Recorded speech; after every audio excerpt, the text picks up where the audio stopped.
감자는 필수 아미노산을 모두 갖췄을 뿐만 아니라 그 함량과 체내 흡수율 또한 높은데요. 탄수화물 덩어리라고 맛있는 감자 못 드셨나요? 지금부터는 챙겨 먹어야겠습니다. 나이가 들수록 다리의 근육은 살아가는 힘의 원동력이 됩니다. 다리 근육이 전과 같지 않으시다면 오늘 영상이 도움되실 거예요. 100세까지 건강하고 당당하게 살아가는데 도움이 되겠습니다. 100세 건강 당당 채널은 100세까지 건강하고 당당하게 살아가기 위한 건강 정보를 전달하는 채널입니다. 좋아요, 구독, 알림 설정, 공유까지 부탁드립니다. 나이가 들면 배는 나오고 허벅지와 종아리는 점점 얇아집니다. 사실 운동을 해도 근육 붙이기란 여간 힘든 것이 아닌데요.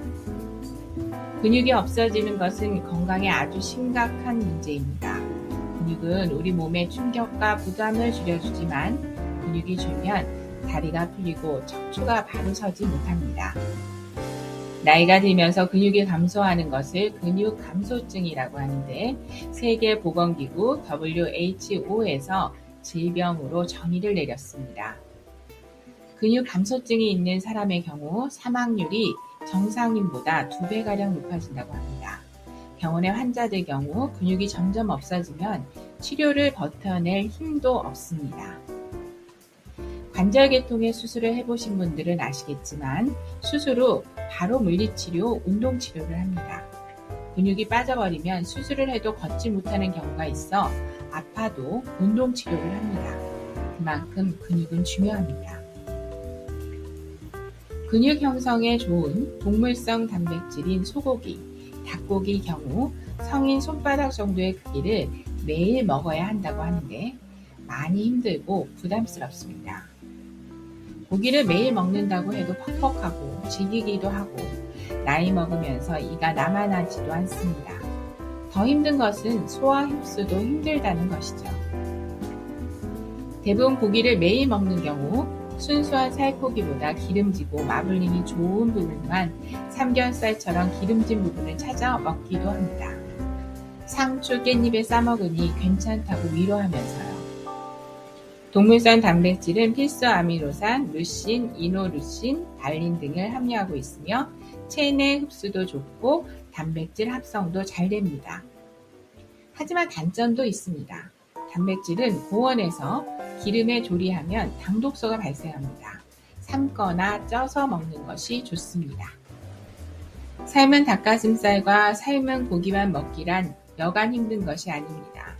더군다나 직접 해먹는다는 것은 더 힘든 일이고요. 가공된 것을 사 먹는 경우가 많습니다.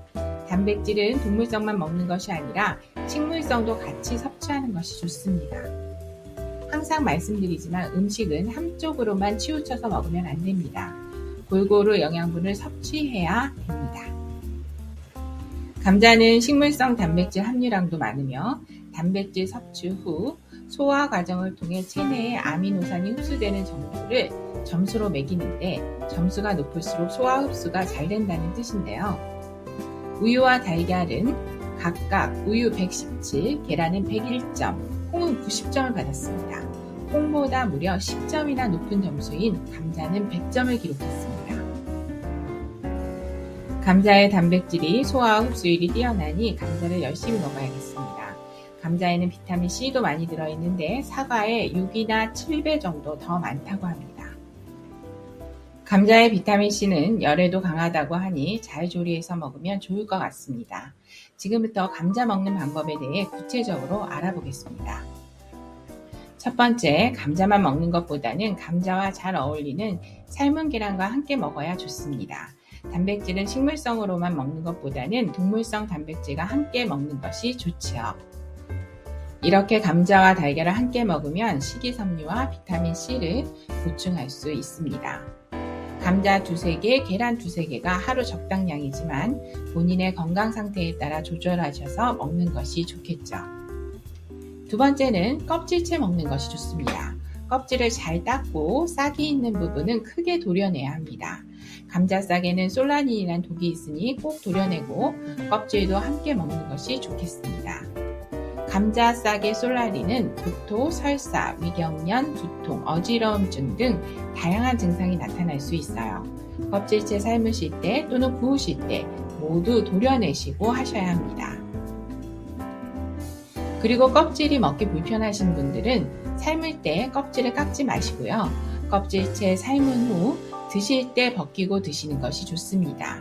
조리법에 조금만 신경 써야겠지요. 껍질을 벗긴 찐감자는 10에서 30%, 전자레인지에 찐 감자는 25%, 오븐에 구운 감자는 20에서 40%, 감자칩은 30에서 50%, 감자가루는 70%, 이렇게 비타민이 파괴된다고 합니다. 세 번째, 삶는 것보다는 굽거나 찌는 것이 좋습니다. 나이가 들면서 다리에 쥐가 나거나 불편한 이유는 마그네슘이 부족한 경우가 많은데요. 삶았을 때보다는 마그네슘과 칼륨이 덜 파괴됩니다. 그리고 감자를 껍질째 굽게 되면 감자의 비타민C가 2배나 더 많아진다고 합니다. 네 번째, 평상시 꾸준히 먹을 수 있는 방법입니다. 감자술을 만들어서 냉장고에 넣어 두시고 마시면 좋은데요. 만드는 방법 소개해 드리겠습니다. 감자를 깨끗이 씻어서 껍질째로 2에서 3mm 굵기로 슬라이스합니다. 생수에 죽염이나 깨끗한 천일염을 약간 넣고 슬라이스한 감자를 넣은 다음에 상온에서 10시간에서 12시간 정도 숙성시킵니다. 그리고 냉장고에 넣어 보관하시고 하루 3잔 정도만 마시면 됩니다. 이때 주의하실 점은 물처럼 하루 종일 너무 자주 마시면 안 좋습니다. 감자수는 붓기를 빼주고 밤에 쥐가 나고 근육이 뭉칠 때에도 좋고 위가 약하신 분, 소화불량, 위궤양 등의 효과를 보실 수 있어요. 항상 적당량만 드셨으면 좋겠습니다. 다섯 번째, 감자우유입니다. 전분기를 뺀 감자는 전자레인지나 찜기에다가 익히시고 우유와 함께 갈아줍니다. 감자우유는 근육경련에 좋을 뿐만 아니라 아몬드 우유처럼 알레르기 걱정도 없어서 더욱 많은 사람들이 마실 수 있다고 합니다.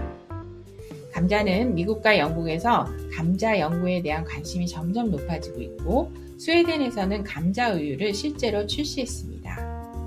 여섯 번째, 감자를 삶거나 굽거나 하셨다면 식혀서 차게 먹는 것이 좋습니다. 익힌 감자를 냉장고에서 24시간 보관 후에 먹게 되면 저항성 전분이 57%까지 증가한다고 합니다. 저항성 전분은 소화 시간이 느려서 포도당으로 분해되지 않기 때문에 혈당이 급격히 증가하지 않습니다.